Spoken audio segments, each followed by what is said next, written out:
meus queridos alunos, mais uma vez aqui com vocês, professor André Luiz, trazendo algumas informações, alguns conteúdos na área de filosofia, para a gente poder trabalhar aqui, fazer algumas reflexões e também contribuir com vocês com crescimento pessoal, com crescimento intelectual e até às vezes com crescimento espiritual também. Olha que coisa bacana para a gente. Então, eu te convido agora a acompanhar algumas questões que nós elaboramos aqui, que nós também pesquisamos e trouxemos para vocês sobre os métodos, sobre o método e sobre a construção do conhecimento. Tá? Nós sabemos que o conhecimento é um elemento que possui critérios, né? Nós não podemos fazer de qualquer jeito, não é à vontade, né? Porque senão vira aí senso comum, principalmente. Nós devemos evitar, tá, construir um conhecimento sem nenhuma base, sem nenhum critério, como eu já falei. E os critérios são fundamentais para que isso ocorra. Nós temos experimentação, nós temos comprovação, hipótese, uma série, né, de elementos que são necessários. Mas antes de mais nada, eu sempre convido você a pegar todo o seu material aí, pegar o caderno, caneta, borracha, lápis, o que for necessário, alinhar aí, né, perfilhar, por exemplo, sentar direitinho para poder ter o corpo ali necessário, relaxado, para absorver melhor os nossos conteúdos. Então, todo esse ambiente, né, toda essa configuração, todos esses processos são necessários para que nós tenhamos aí um bom aproveitamento. Então, vamos beber na fonte agora do conhecimento filosófico a partir da teoria sobre métodos, construção do conhecimento e os grandes elementos da própria filosofia sobre isso. Bom, essa primeira questão, ela é uma questão básica, né, que é o nosso objetivo, a gente sempre explica aqui, que como nós estamos na educação básica, a gente não tem como aprofundar tanto, certo? Até porque o tempo não dá e necessariamente o conteúdo não exige isso, né? Vamos combinar também que não é essa a intenção. Então, o que nós temos de fazer é desenvolver aqueles elementos que vocês precisam para servir de ferramentas, para que vocês identifiquem, pontuem, reconheçam algumas estruturas referentes ao conhecimento filosófico, ao conhecimento científico, a todos os tipos de conhecimento. Tá? E aqui nós temos uma questão muito interessante, que trata da seguinte maneira: quando procuramos respostas científicas para um determinado fenômeno, que ainda não foi estudado, qual seria esse primeiro passo? Não é? Claro, nós sabemos que um dos passos que são dados aí para começar a você construir um conhecimento, tá, está aqui dentro dessas alternativas. Obviamente, gente, deixa eu fazer aqui um desagravo a vocês. Existem muitas literaturas sobre isso, algumas podem divergir, viu? Mas a maior parte delas consideram que um desses elementos que está aqui é um primeiro passo a ser tomado na construção do conhecimento. Aí nós temos aqui, por exemplo, produzir hipóteses. Muita gente pensa que é esta aqui, produzir hipóteses, mas eu não posso começar produzindo necessariamente hipóteses, tá, de uma vez por todas. Eu preciso ter um outro elemento dentro deste processo. Tá? Criar uma teoria. Eu só posso criar uma teoria também depois de um determinado passo. Eu não posso sair criando teorias aí feito doido, feito maluco, tirando para todo lado. Fazer deduções. Bom, eu só posso fazer deduções a partir também de uma outra realidade que eu vou ter de exercer. Observar. Olha, aqui está um elemento fundamental para começar o conhecimento, a observação, certo? Então, necessariamente a observação aqui, ela aparece, claro, para que você possa notar, para que você possa, na verdade, se debruçar e para que você possa descrever algum problema. E a partir deste problema você vai criar hipóteses, a partir dessas hipóteses criar teorias e aí vai seguindo todo o processo do conhecimento. Então, a priori, a letra D é a nossa grande oportunidade de resposta para esta questão. Generalizar. Generalizar geralmente fica no final, né? Nós temos o silogismo, por exemplo, indutivo, em que ele traz lá no final a generalização. Então já é um processo lá de conclusão no final que traz a generalização, não é o começo, tá?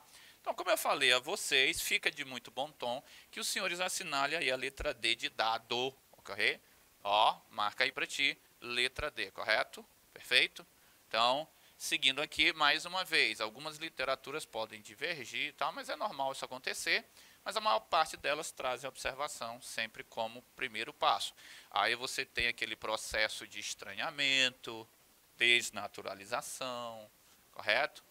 E a partir deste processo, né, de construção do conhecimento, você vai conseguir, tá, perceber isso através da sua observação dos fatos, ok? O estranhamento da realidade, o estranhamento daquilo que você acredita ser normal, né? A famosa normose, que é uma doença, na verdade. Tudo é normal, nem tudo é normal. Isso vira naturalização. tá? Então, nós devemos evitar fazer qualquer outra coisa, tá, que não comece primeiro de uma realidade observada, correto? Vamos aqui para a segunda questão. Na segunda questão, quando fazemos afirmações prévias, as quais podem ser verdadeiras ou não, para explicar um determinado fenômeno, estamos elaborando o quê? Aí veja só, quando fazemos afirmações prévias, certo? Então você já necessariamente criou, tá, um processo de observação, ali você percebeu o fenômeno, você percebeu aquilo que você está debruçado no seu momento de investigação heurística, né? A heurística famosa, como é uma palavra bonita, tá? A investigação, pronto, investigação, correto? Então, dentro do processo de investigação, que começa lá da observação, você vai elaborar uma série de suposições, não é isso? Afirmações prévias. Essas afirmações prévias, como é que nós chamamos essas afirmações prévias? Aí nós temos teoria. Não, uma afirmação prévia não há teoria. Certo? A teoria vai ficar depois, de elementos experimentais, comprobatórios, simuláveis. Não é a teoria. Letra B, uma hipótese. Olha uma sugestão interessante aqui.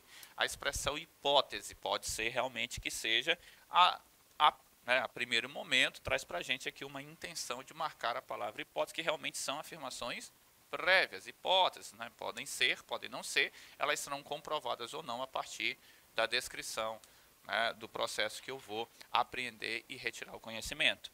Observação. Observação é o momento em que eu vou, na verdade, analisar, perceber, estranhar, estranhamento, né, este fenômeno. Então, não é o momento de elaborar afirmações, não é isso que é elaborar afirmações.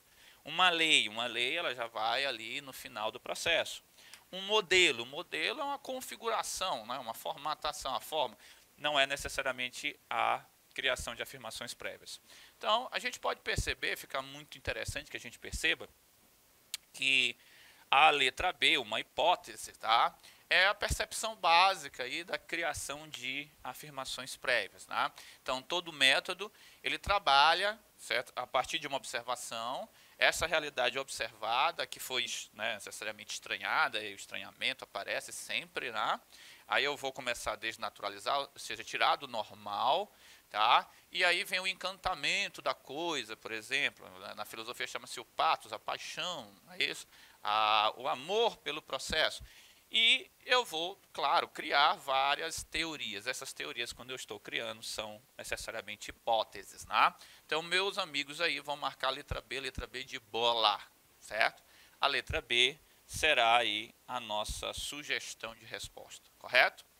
Então, veja que método configura, método formata, método realmente, com a palavra já diz, é um caminho, e esse caminho ele tem passos, né, muito bem definidos, correto? Vamos seguir aqui, chega comigo, tá? Não deixa a gente sozinho, mais uma vez eu te peço. Configura bem aí a coluna na cadeira, arruma a posição, para não dar o cansaço, tá? Não deixa a gente sozinho não, tá bom? Vem com a gente, presta atenção. São questões que, vezes ou não, tá, aparecem em vestibulares. Isso aqui é Enem, vestibulares regionais, tá? Como por exemplo no nosso caso Maranhão ou EMA, outros vestibulares. São questões muito importantes que vão aparecer até em ciências da natureza. Fica essa dica, viu? Não é somente aqui em humanas, na área de humanas, não é somente na questão de humanas. Você vai encontrar aqui, tá, em ciências da natureza também perguntas sobre isso, porque o método do conhecimento vai entrar também dentro da ciência como um todo, não só na filosofia, tá? Permeia todo o processo de saber. Na terceira questão, a pesquisa científica é a realização de um estudo planejado, sendo o método de sua abordagem do problema que caracteriza o aspecto científico da investigação. Sua finalidade é descobrir respostas para questões mediante a aplicação do método científico. As afirmativas a seguir estão relacionadas com este assunto. Analise-a e assinale a incorreta. Nós vamos agora procurar, nós vamos fazer aquela heurística negativa. Olha que palavra bonita, que expressão, na verdade, né, bonita, para você utilizar, né? Heurística, vamos fazer heurística negativa. O que é isso? Nós vamos procurar aquilo que não está certo, correto? Beleza. A pesquisa sempre parte de um problema, de uma interrogação, de uma situação. Ela parte de um problema, né? Certo? Ela não está dizendo que é o primeiro momento, está dizendo que parte de uma problemática, entendeu? Então, aqui, a letra A citar, né, uma situação para a qual o repertório de conhecimento disponível não gera resposta adequada. Sim, sim, aqui a gente não está tão fora do padrão, certo? Letra B, toda pesquisa baseia-se em uma teoria que serve como ponto de partida para a investigação. Bom, eu tenho realmente uma teoria que pode, né, basear, não está aqui de todo comprometida a afirmativa, né, de toda aí comprometida não, ela não está comprometida em nenhum aspecto. C, para solucionar um problema são levantadas hipóteses que podem ser confirmadas ou refutadas pela pesquisa, e ou, né, tá certo, não está também tão fora do padrão, eu consigo observar que é possível, né, a forma como está descrita, ela não está fora, ela não está destoando do processo. Letra D, nenhuma pesquisa pode gerar subsídio para surgimento. Aqui sim, a letra D ela está inadequada, porque eu estou aqui dizendo que nenhuma pesquisa pode gerar subsídios para o surgimento de novas teorias, e a gente sabe que pode. São vários os exemplos durante toda a história. Você pegar ali, historicamente o geocentrismo, o heliocentrismo. Claro que você parte do geocentrismo, da realidade que ele apresenta, para gerar uma outra, né? Então aqui, nesta terceira questão, nós vamos assinalar a letra D de dado, certo? A letra D de dado, tá? Assinale aí na terceira questão, correto? Show de bola? Assinala aí pra gente. Vamos lá. Quarta questão. A quarta questão já vai tratar do método de um dos grandes filósofos que trataram da questão do método, Descartes. Nosso amigo Descartes. Descartes é um dos grandes pensadores que trataram, certo? Que se debruçaram, que escreveram sobre o método, tá? Nós temos lá o Francis Bacon, tá? Nós temos o Roger Bacon, nós não são parentes, mas tem mesmo sobrenome. Nós temos o Descartes, nós temos o Popper, com uma série de, né, pensadores sobre isso, Paul Feyerabend, né, uma série de pessoas. É amplamente conhecido na história da filosofia como Descartes coloca em dúvida o conhecimento, até encontrar um fundamento inabalável, indubitável, sine qua non, sem a qual não. Uma espécie de princípio de reconstituição do conhecimento. Neste processo, Descartes elege uma regra metodológica que orientará na busca de novas verdades. A regra geral que orientará Descartes na busca de novas verdades é, vamos lá, possibilidade do mundo externo, possibilidade do mundo externo. Nós sabemos que a grande expressão cartesiana é penso, logo existe. Veio penso, pensamento primeiro. É uma realidade interna, não é externa. Descartes ele estabelece um método chamado a dúvida metódica, sobre o que nós estamos falando, método, né? E este método, ele parte da primeira verdade, que é o pensamento, é uma realidade interna, não é externa, né? E ele não está preocupado em afirmar a realidade externa também, ele está preocupado num conhecimento indubitável, inabalável, certo? Esse conhecimento indubitável, inabalável, é ele que nós estamos procurando, tá? Construir proposições, colorários, silogismos, tá? Que possam ter verdades das quais eu não possa sequer, né, me esquivar delas, me sair delas, né? Deixar de percebê-las ou utilizá-las. Não me parece muito adequado. Letra B, a possibilidade de unirmos corpo e alma de forma distinta. Não é esse o objetivo, encontrar uma forma de unir corpo e alma, não é bem isso.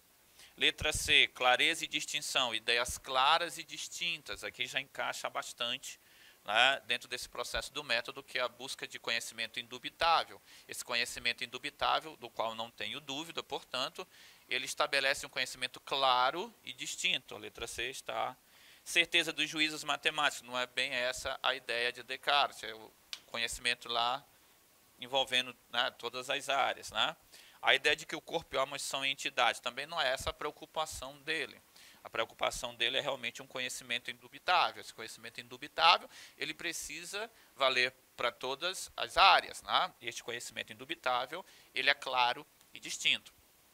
Portanto, meus amigos, aqui a saída melhor é marcar a letra C de casa. Marque aí a letra C de casa, correto?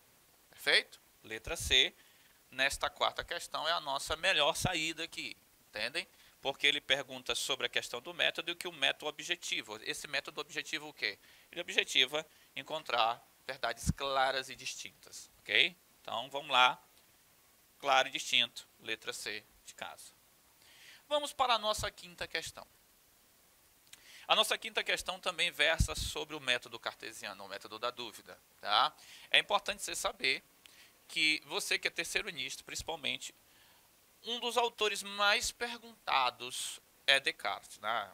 Filosofia moderna é muito utilizada em vestibulares, né? Você que está se preparando, eu sei que desde o primeiro ano já começa a preparação, então você já começa a ter contato, né, com este grande pensador que é muito utilizado em todas as áreas do conhecimento. E ele versa sobre o método da dúvida, a dúvida cartesiana. É correto afirmar o quê? Certo? Este método visa remover os preconceitos e opiniões preconcebidas e encontrar uma verdade indubitável. Como está bonito, né? A gente falou tanto disso lá na quarta questão que a gente provavelmente já percebeu que é uma alternativa muito legal. Tá? Letra B. Ao engendrar a dúvida hiperbólica, certo? Ó, a dúvida hiperbólica está certo, viu? É um dos nomes, dúvida metódica, dúvida hiperbólica, ceticismo metodológico, alguns colocam até como método matemático, às vezes, algumas literaturas mais antigas, tá? As novas não. O objetivo de Descartes era provar que suas antigas opiniões submetidas ao escrutínio da dúvida eram verdadeiras. Não, não é. O objetivo é criar verdades inabaláveis, indubitáveis. Letra C. A dúvida hiperbólica é engendrada por Descartes para mostrar que não podemos rejeitar como falso o que é apenas dubitável. Também não é esta a nossa concepção, a nossa percepção a partir do pensamento cartesiano. Só podemos dar assentimento às opiniões respaldadas pela tradição. Também não, o contrário, né? Na ideia de Descartes, ele precisa revisar todo o conhecimento até ele a partir do método que ele estabelece, que é a dúvida metódica, né? Que também pode ser dúvida hiperbólica, como eu falei para vocês. O termo dúvida hiperbólica também é utilizado. Mas não é essa a ideia de respaldar questões da tradição, confirmar as ideias dele também não é muito essa vibe, é encontrar realmente ideias claras e distintas, indubitáveis, né? Ideias indubitáveis. A dúvida metódica surge no espírito humano involuntariamente. Essa aqui é uma das piores alternativas, porque é algo consciente. A dúvida, o método, ele é estabelecido de uma forma extremamente consciente. Se ele é estabelecido de uma forma consciente, ele não pode necessariamente ser involuntário. Ele tem de ser claro, completo e, sem dúvida nenhuma, de uma forma em que eu tenha todo o domínio daquilo que eu estou fazendo. Então, aqui a letra E ela não vai ser muito bem-vinda. Como nós estamos percebendo, por exemplo, nesta questão, a letra A é a que traz uma ideia mais próxima daquilo que o nosso amigo Descartes, tá bem mais perto, traduz melhor ou encaixa direitinho lá dentro aí das ideias cartesianas. O método visa remover preconceitos, ou seja, opiniões anteriores que são desnecessárias, que só prejudicam a nossa percepção do conhecimento. Opiniões preconcebidas em encontrar uma verdade e encontrar esta verdade que tenha ali o indubitável, esse indubitável como processo. Tá? Essa palavra indubitável é aquela que nós sabemos que estabelece que não há dúvida, o indubitável. Então, na quinta questão, nós temos aqui uma boa possibilidade de resposta. Se você analisar as outras, elas vão se tornando cada vez mais distantes do famoso projeto cartesiano. Tá? A partir da dúvida metódica, a partir da obra, né, que trata da dúvida metódica, né, que é o discurso do método, ele vai traçar um grande projeto. Este projeto ali está bem escrito, está bem traduzido aqui na letra A. Então eu convido você a, nesta questão, assinalar a letra A, né? Letra A de André, né? Grande professor André aqui trazendo para vocês, né, de forma, claro, aqui humilde, uma série de reflexões sobre método, conhecimento, ciência, filosofia e, claro, a produção do saber em geral, né, que nós temos. Convido você a ir lá na plataforma Gonçalves Dias e ver a aula teórica sobre isso também. Então, fica aqui o nosso forte abraço. Tá? Trazendo para vocês essa palavra de motivação, vamos continuar juntos. Não nos deixe só, não nos deixe sós. Tragam sempre para a gente, né, as opiniões e acompanhem nossos conteúdos. Estejam conosco. Vamos em frente, sempre ali, tá? Com tudo para dar certo. forte abraço, professor André Luiz, com vocês.